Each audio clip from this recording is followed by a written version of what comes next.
Selamat datang di Jasa Utama Kapital Sekuritas Cabang Dan Mogot Jakarta. Saya Evan. IHSG hari ini menguat tipis ya, 0,4%.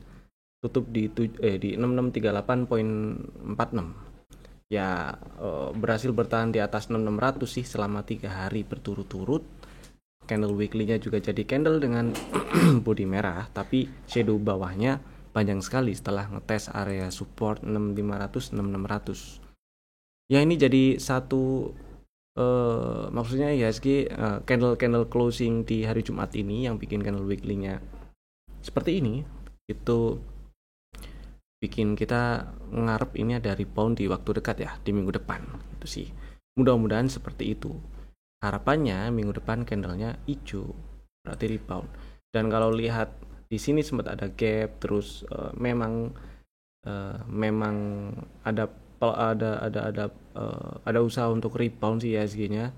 Jadi ada peluang IHSG-nya nutup area gap 6800-an itu ya. Yang kedua ngetes area yang sebelumnya jadi support kemudian di breakdown 6900 7000. Ada peluang ngetes 7000. Tinggal kita lihat besok. Mudah-mudahan sih nggak malah turun dan tutup di bawah 6500 ya. Karena kalau lihat kondisi global kemarin, data ekonomi US lah yang udah rilis kemarin itu ada inflasi, terus CPI dan PPI-nya. Inflasi US itu masih cenderung tinggi sih ya. Inflasi US masih cenderung tinggi. Ternyata kemarin naik jadi 3% dari yang sebelumnya 2,9. Kemudian rilis data terakhir CPI itu juga meningkat sebesar 0,5% lah di Januari ya. Januari 2025. Lebih tinggi dari perkiraan pasar. Forecastnya itu sekitar 0,3%. Naik. Nah, jadinya inflasinya kan naik jadi 3% dari 2,9 pada Desember kemarin kan 2,9 ya. PPI-nya inflasi di sektor produsen itu naik sebesar 0,4% mantumannya secara bulanan, dan kenaikan tahunannya itu sampai ke angka 3,4%. Nah, karena inflasi di US ini masih tinggi, kemarin juga ada kenaikan. Jadi pasar masih nganggep si US mungkin masih belum mau nurunin suku bunga dalam waktu dekat ya, karena memang inflasinya masih tinggi. Beda cerita kalau kemarin ternyata inflasinya turun. Dan sisi lain jobless claim-nya itu turun, jobless claim-nya berkurang. Jobless claim-nya berkurang. Ya, artinya ada satu hal yang bagus lah di situ. Jadi kita lihat yang jelas inflasinya masih tinggi. Tingginya inflasi ini dapat mempengaruhi nilai tukar rupiah terhadap dolar juga, karena suku bunga otomatis kemungkinan besarnya belum mau si Fed-nya belum mau nurunin suku bunga dalam waktu dekat. Amit-amit kalau malah naik lagi ya. Dan kemarin itu kan terakhir Indonesia nurunin suku bunga sebesar 25 basis point ya, jadi 5,75 kan sekarang. Ini malah ya, ini tujuannya untuk ya jelas untuk dorong pertumbuhan ekonomi lah, biar sektor realnya itu muter itu. Nah, langkah ini sih kemarin malah bikin rupiahnya tertekan, ya itu wajar sih, karena spread spread suku bunga antara Indonesia dan US itu kan jadi makin lebar. US-nya enggak turun, Indonesia-nya turun. Jadi di kondisi ekonomi global yang ketidakpastiannya meningkat, orang juga akan mikir mending duitnya lari ke sana dulu aja, ke US. Dan kalau permintaan USD-nya meningkat, jelas US dolarnya itu naik. Dan kemarin itu US dollar naik ke hampir semua mata uang sih. Itu ya, otomatis rupiah tertekan dan sempat sampai 16.400. Kalau kita lihat indeks dolarnya dulu lah. Kita lihat indeks dolarnya secara teknikal ini hampir waktu kemarin naik itu sih dia nyampe area-area eh, resisten lah ya, kemudian ada rejection, tapi belum terlalu enak banget sih. Baru enak itu kalau, maksudnya baru enak buat rupiah ya, bukan buat dolarnya. Baru enak itu kalau indeks dolarnya bisa bisa ke bawah 105. Ke bawah 105 itu enak buat buat rupiah. Nah, kalau si rupiahnya sendiri tertekan sampai 16.400, kemudian nyampe area resisten lah. Dan di sini kelihatan ada rejection sih. Dari sisi teknikal ada rejection, mudah-mudahan sih bisa turun. Kalau kita lihat dari sisi teknikalnya juga, ini akan jauh lebih enak kalau sanggup turun ke bawah 16.100 sih ya. Maksudnya bisa menguat sampai 16.100 si rupiahnya dan dolarnya melemah. Begitu. Dari sisi teknikal kelihatan seperti itu. Nah, dampak terhadap IHSG kayak gimana? Inflasi tinggi itu jelas ada potensi kenaikan suku bunga juga, itu amit-amit sih ya. Setidaknya sih suku bunganya nggak dalam waktu dekat ini dipangkas. Nah, terlalu lama di tren suku bunga tinggi itu juga susah, bikin susah karena bikin ekonominya bikin roda ekonominya nggak jalan malah ya. Yang kita tahu sekarang ini nggak usah di luar, di Indonesia sendiri juga banyak PHK dan lain-lain. Dan salah satu yang nggak enak itu inflasi tinggi bukan disebabkan oleh ekspansi produksi yang juga meningkat, tapi dari harga-harga yang dipaksa naik, misalnya dari harga bahan bakar atau harga bahan modal yang memang naik, tapi income dari si masyarakatnya sendiri itu nggak ikutan naik, jadinya kemampuan untuk belanjanya berkurang, kemudian kaum menengah itu menyusut berkurang. Nah, kalau kaum menengah ini berkurang bahaya. Di Indonesia udah mulai menyusut. Itu salah satu tanda atau indikator kalau Ultraman kelap-kelip merah lah ya. Harusnya gitu. Jadi itu salah satu tanda nggak enaknya. Ketika kaum menengah itu berkurang, menyusut, maka belanja juga berkurang, dan kalau belanja atau konsumsi berkurang, ngaruh ke pertumbuhan ekonomi juga, PDB juga berkurang karena PDB kita tahu dapat ngitungnya dari si konsumsi. Itulah ya kira-kira. Tapi mudah-mudahan si IHSG ini bisa ketolong dari beberapa kebijakan yang ya akhir-akhir ini ditetapkan ya. Ngelihatnya saya, maksudnya opini saya itu kebijakannya nggak kelihatan langsung di dalam waktu dekat ini sih. Minimal kita akan lihat nanti di kuartal pertama selesai seperti apa market ngerespon. Cocokologi saya ntar akan kelihatan di setelah kuartal kedua ya, entah kuartal 3 akhir, pertengahan atau akhir, mudah-mudahan seperti itu, karena seperti kebijakan DHE itu kan efektif per Maret ya. Jadi kita lihat nantilah, meskipun seolah-olah kebijakan-kebijakan ini ada pihak yang tanda kutip ditumbalkan. Aduh, nggak enak ya kata-katanya. Ya gitulah, seolah-olah kelihatan seperti itu. Tapi mudah-mudahan bisa nolong si Indonesianya, nolong rupiahnya, nolong devisa, ujung-ujungnya bisa bantu naikin pertumbuhan ekonomi gitu ya. Udah gitu aja lah ngocehnya masalah rilis data yang terakhir muncul di luar.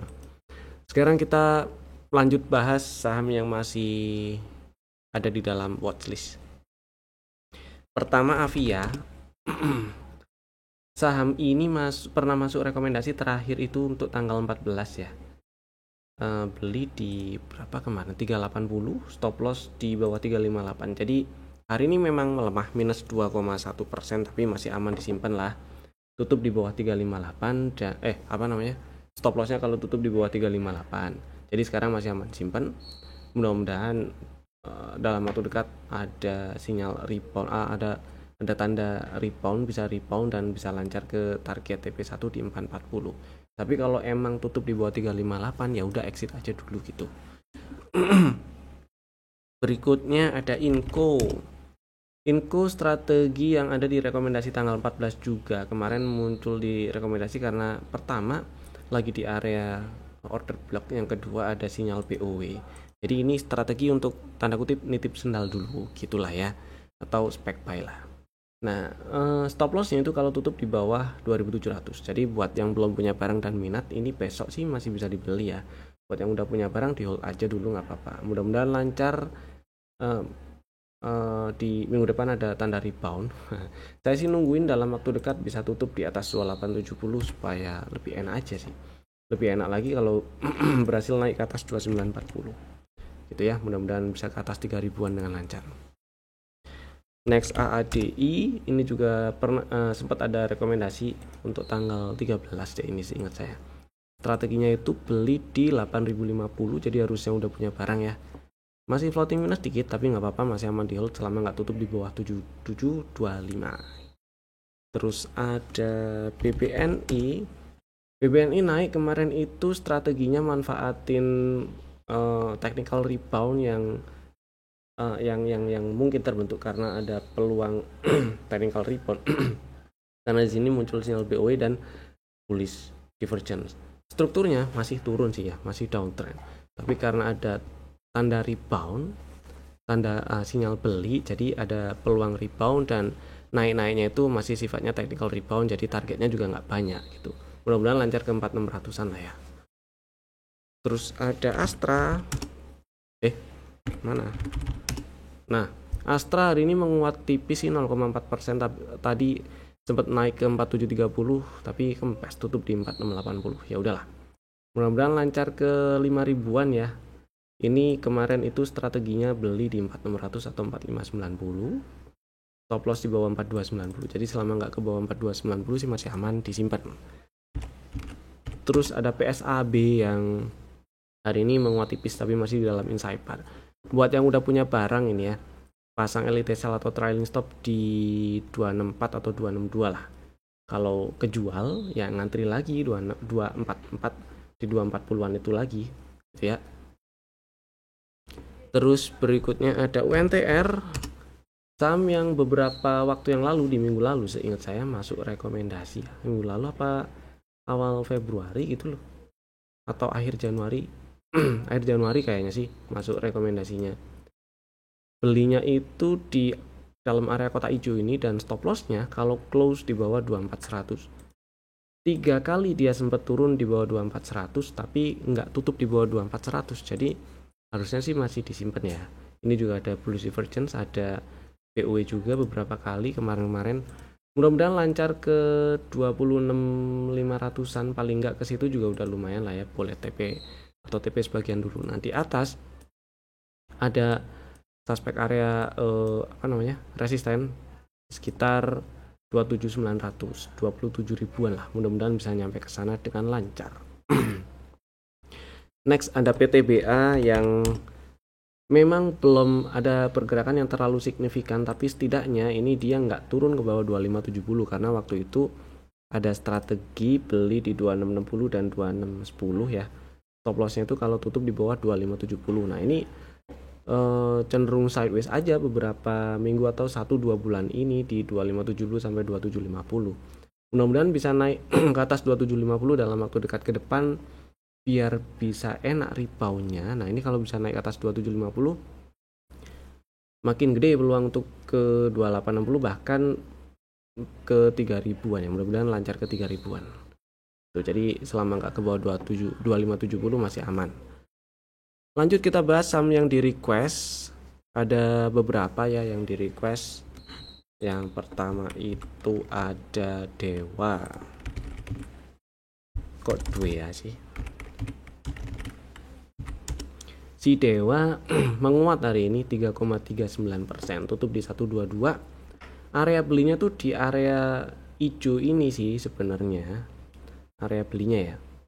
Tapi karena udah lewat, maksudnya udah mantul, jadi kalau misalnya belum punya barang bukan di sini ya belinya. Ini buat yang udah punya barang sih. Buat yang udah punya barang, pertama kalau masih mau hold, amankan posisi, pasang elite sell atau trailing stop di bawah 118 boleh. Ya, karena ini beberapa kali harga sempat ada rejection di 124. Jadi boleh pasang langkah antisipasi elite sell atau trailing stop di 116. Itu harapannya sih berhasil breakout 128 ya, supaya bisa lancar ke atas. Itu sih. Kalau baru mau beli, nanggung tunggu breakout sekalian aja dulu. Minimal stay close-nya itu di atas 124. Jadi bertahan tutupan di atas 124. Sekarang kan belum. Jadi buat yang udah punya barang dulu aja. Terus yang kedua ada Unilever. Nah, Unilever agak berat sih.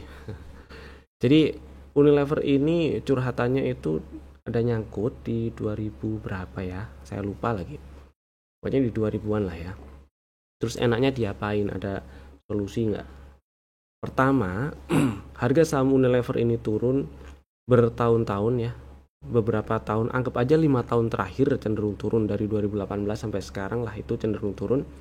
Pasti ada alasan. Nah, kalau kita lihat kinerja emitennya itu ternyata memang kita lihat anualnya ya, turun kinerjanya. Jadi wajar kalau misalnya harga sahamnya itu turun, market mulai switching mungkin atau mulai nggak berminat koleksi Unilever meskipun masih rajin bagi dividen. Nah, terakhir ini Unilever ngumumin dia bakal bagi 100% cuannya sebagai dividen ya. Jadi dividen payout rasionya 100%.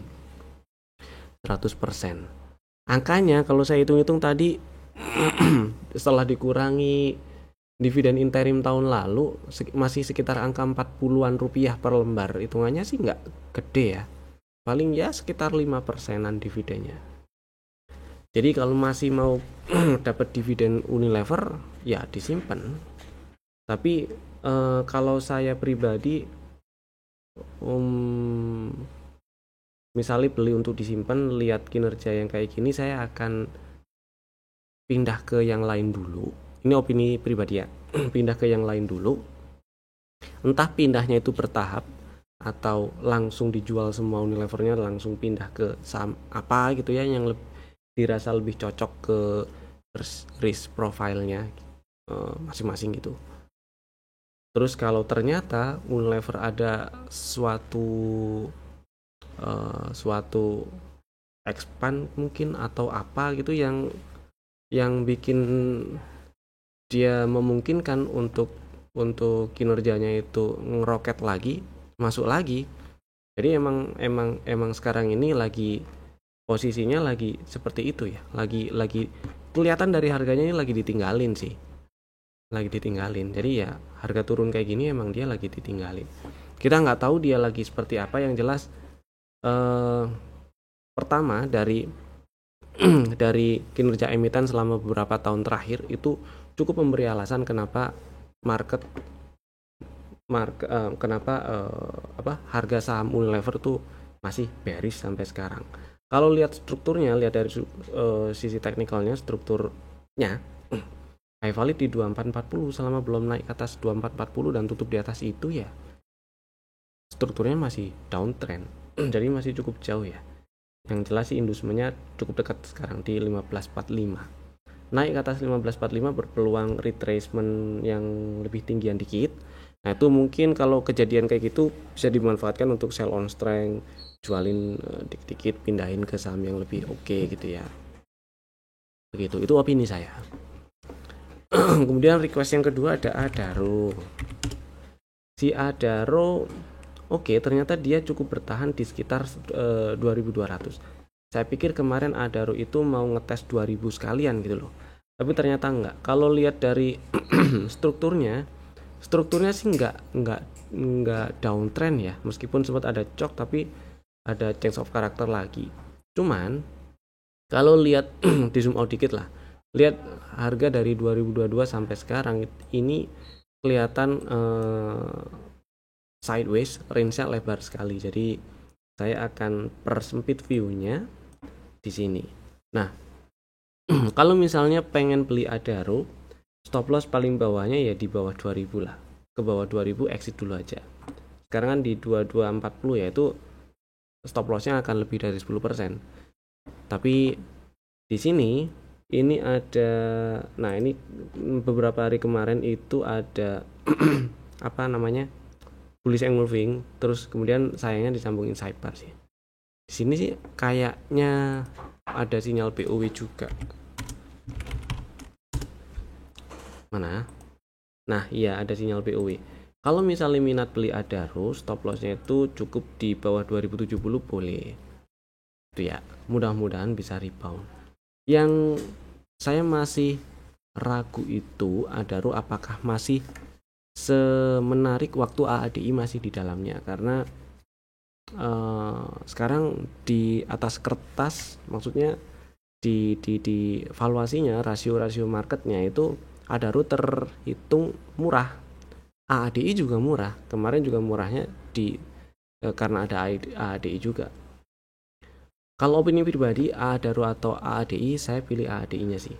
Cuman Adaro juga menarik kalau lihat sisi teknikal, ada peluang ini rebound. Jadi kalau misalnya minat beli Adaro untuk trading jangka pendek sampai ya swing pendek-pendek dulu aja gitu ya. Stop lossnya di bawah 2070. Mudah-mudahan menjawab sih. Apa lagi?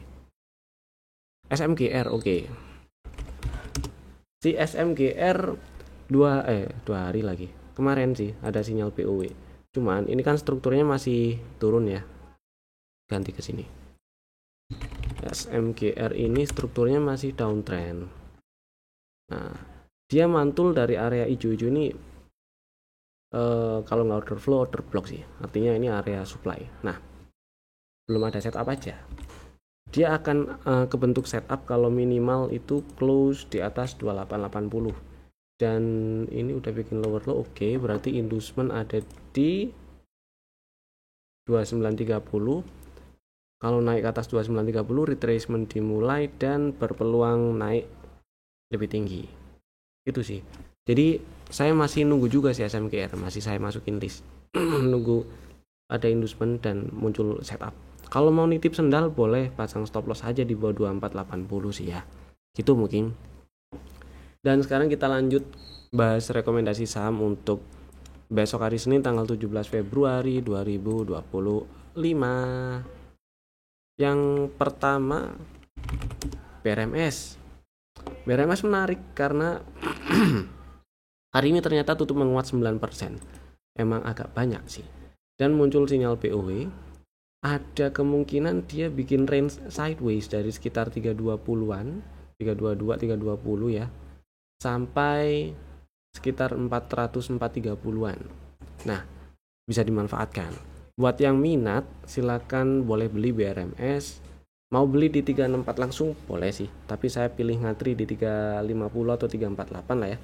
Karena stop lossnya di bawah 322, jadi supaya resikonya nggak terlalu gede. Dengan target di sekitar 400-430 area itu. Kemudian saham kedua ada Gudang Garam. Nah, Gudang Garam ini memang masih bearish sih. Sampai sekarang juga nggak ada yang bilang ini trennya naik, nggak ada yang bilang bullish. Ini bearish. Cuman 3 hari berturut-turut dia naik. Pertama itu. Kemudian ini inducement diambil. Kemudian juga ada setup CB1. Ada peluang dia retrace lumayan. Ambil retracementnya lah ini. Ada peluang retrace ya lumayan lah, high validnya sih di sini ya. Di 14.225. Nggak ngarepin naik sampai ke 14 ribuan, bahkan 13 ribuan pun nggak. Saya cuman incer retracementnya, koreksinya dari downtrend, tapi belinya juga ngantri supaya risikonya juga nggak terlalu gede. Belinya ngantri di 10.750 atau 10.775 lah. 10.775 boleh lah. Stop lossnya itu di bawah 10.325 closing ya. Kalau close di bawah 10.32 kalau close di bawah 10.375. Dan targetnya di target TP1 dulu aja di 11.725, 11.750 sampai 11.900-an itu ya. Syukur-syukur bisa nyampe 12.500-an, tapi nyampe ke 11.700-an itu udah lumayan kok. Udah berapa persen tadi ya? 8%-an. Ya lumayan lah untuk harga saham segini gitu ya. Kemudian yang ketiga, Indi hari ini higher low candlenya menguat 1,3% harga sahamnya dibandingkan penutupan kemarin, tutup di 15.10, dan ada upaya mantul-mantul rebound dari area order block. Oke ya, si Indi. Terus ini juga ada sinyal POW, dia nggak masuk extreme oversold dan turunnya berangkat dari area extreme overbought. Harapannya berhasil nembus 1750 dan lanjut uptrend. Strateginya Indi, buat yang berminat silahkan beli di 15.05, 15.10 boleh lah. Stop lossnya di bawah 14.15 aja closingnya, dan targetnya incer di 1700an dulu aja ya, 1750 itu boleh lah.